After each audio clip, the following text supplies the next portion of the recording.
This one got hit in this side. It's getting a new front door. It got drove in and it damaged this B-pillar right here.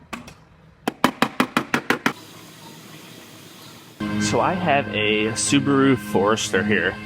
This one got hit in this side. It's getting a new front door, which I have right here. And then we will be blending the color into the fender. There's a minor repair on the rear door. Then whenever this front door got hit, it got drove in and it damaged this B-pillar right here.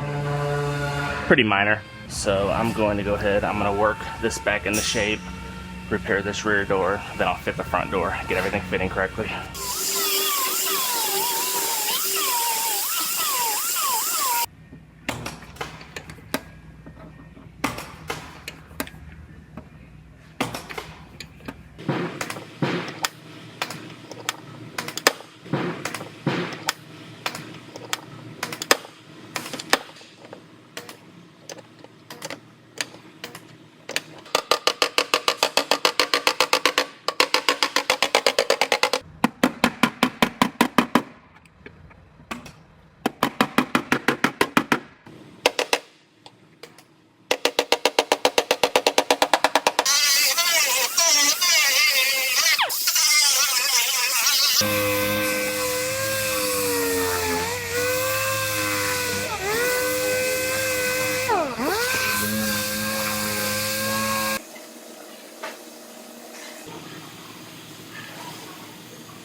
I got this front door all fit up, making sure everything lines up good, and it looks like I have nice even gaps.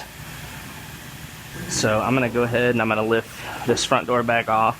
I'm gonna take the rear door off as well, and I'm gonna get this one all primed up.